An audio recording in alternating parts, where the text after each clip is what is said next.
Greetings! Today is Thursday, May the 26th of 2022. As I record it, no telling when it's going to get uploaded. I am obviously back in Mississippi. If you've been watching my Toyaholic channel about Star Wars memories of things in this house, a lot of commenters have been saying do some Ghostbusters content, and I have a big Ghostbusters project in the works.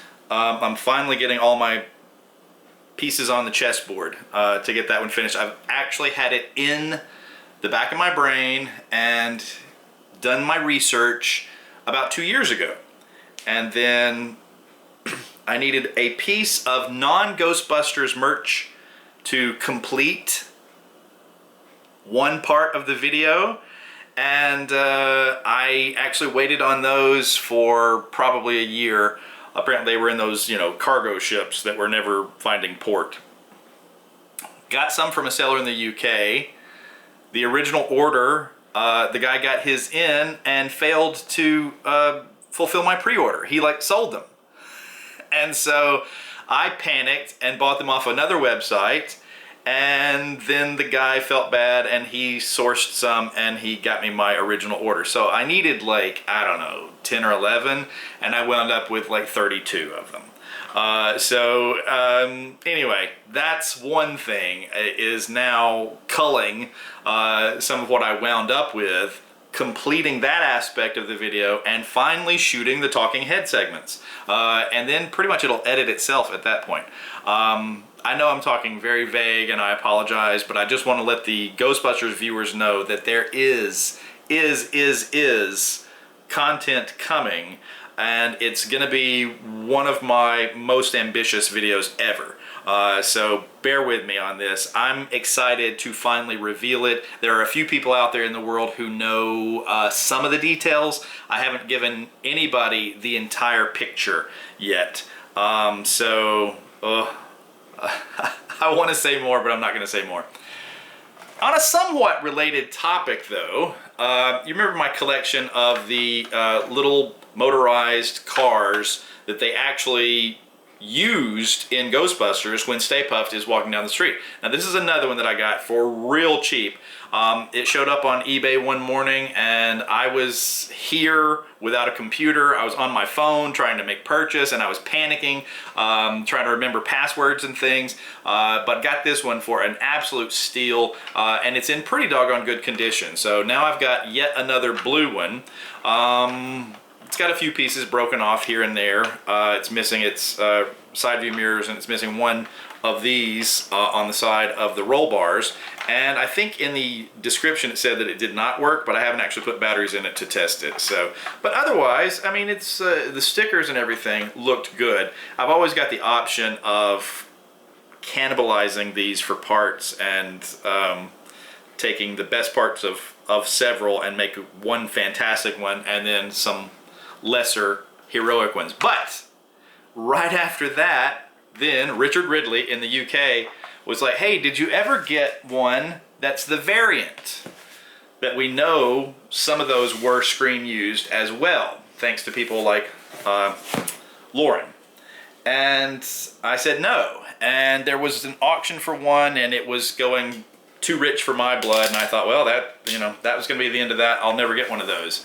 And within days, another one went up and it was a buy it now. And I thought, well, if it goes as high as the previous one, this is more than I want to pay, but it could be a savings if this was, not a buy it now price. It was open for auction. Then, anyway, I did the panic thing.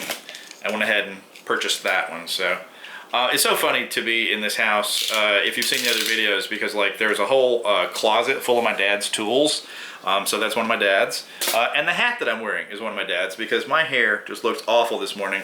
And somehow or another, going back and forth between two states at the moment, I took my Ghostbusters and Star Wars ball caps that I like to have on hand to shoot a video.